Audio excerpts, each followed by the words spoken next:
The Patriots find themselves in unfamiliar territory. They are 2-4 and have lost their last 3 games, and this Sunday find themselves as home underdogs against the Bills.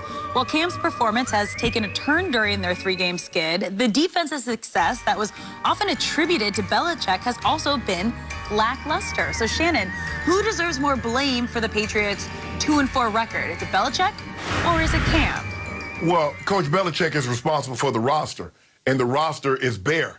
So he must take responsibility for that. But Cam has to take responsibility for his play. And I'm not so sure it doesn't matter the talent. If Cam is going to throw no touchdowns with 5 interceptions in the last 2 or 3 weeks, they're not winning any football game. So they go hand in hand. There's not any, Skip, let's look.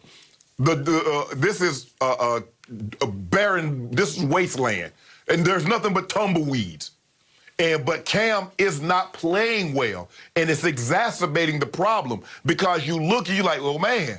But when you see Cam skipping balls and you see Cam throwing interceptions with no touchdowns, so you have the perfect storm. You have a situation where there's not anything there, and you have a situation where the quarterback is not playing well. So it looks, I mean, if you can imagine this, Skip, it looks worse than if you can imagine this, it's actually worse than it is. Looks worse than it is.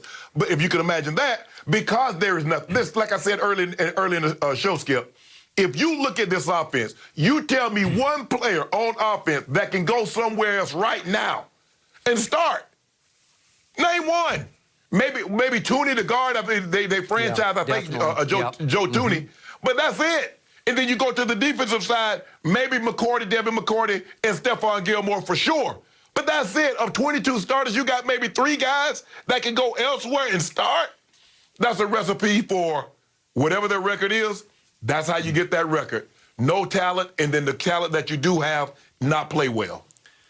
Okay, so if you had to divvy up the blame percentage-wise for 2-4, how much percent blame would you give to Belichick versus Cam? 75%.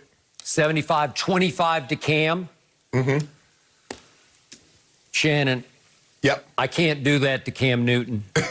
Would you go drop 90 on Coach Belichick? I'm going to drop 95 on his head because he deserves it. He's getting exposed. And he's also, to me, getting a pass because I don't think enough of the NFL world has focused on just how awful this roster is and how bleak it looks the rest of the way this year. They've got 2 games left against the Jets, and those are the only 2 games that I can see them winning. And I'm not even sure they can win both of those.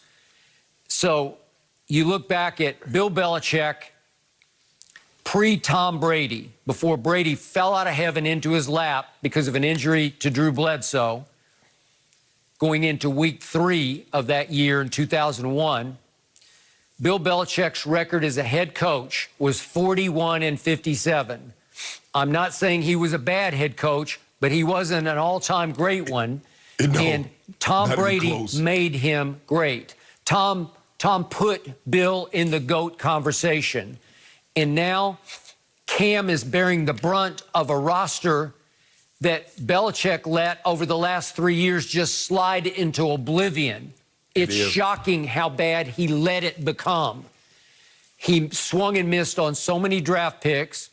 He refrained from pursuing so many free agents that they just so desperately needed to add to this roster to plug some holes.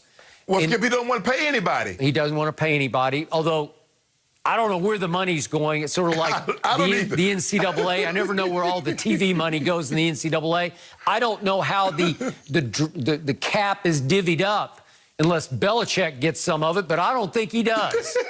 So my point is, when Cam is going to have to play the team many thought would dethrone you in the division at Buffalo this Sunday, and his starting receivers are Jacoby Myers, undrafted out of North Carolina State, and Damiere Byrd, who came over from Arizona, where he's about the 5th receiver. He was undrafted out of South Carolina.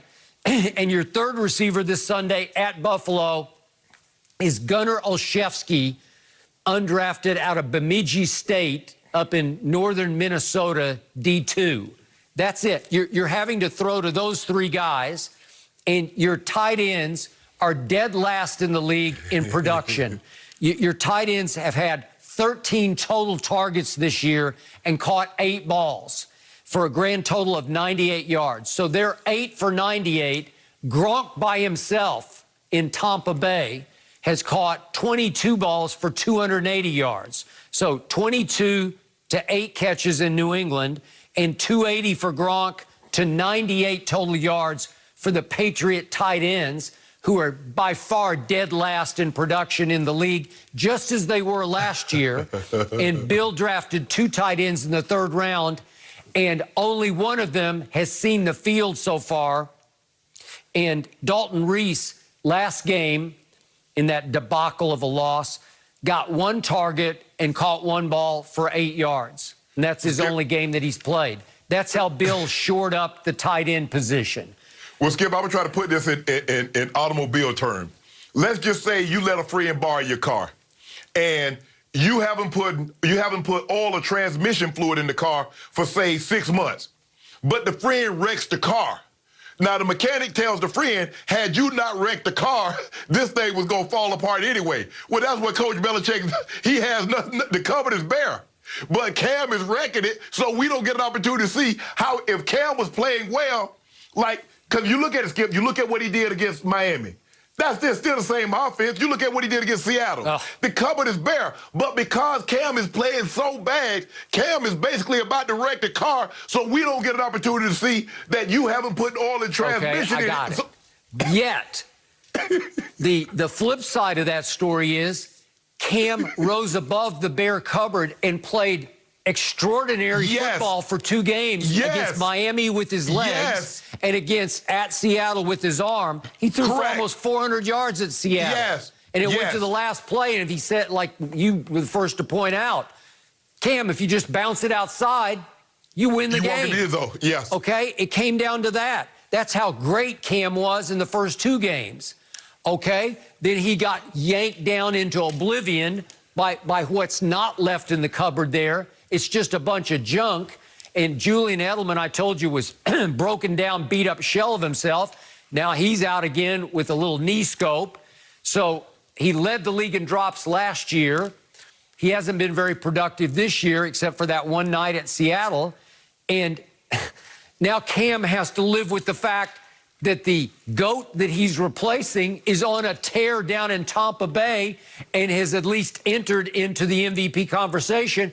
And that creates even more pressure and focus on poor Cam Newton trying to rise above this garbage in New England. But Skip, you and I both talked about it. In order for Cam to have success, he was going to have to be MVP, Cam, because he had nothing. Yep. We talked about that from day one. We said if Cam is not a 2015 MVP, this team is going to be terrible because there's nothing there. Yep. Well, and after Seattle, I thought he had entered the MVP race. Right. And then over the last 3 games, he's 1 touchdown to 6 interceptions. Right. Yeah.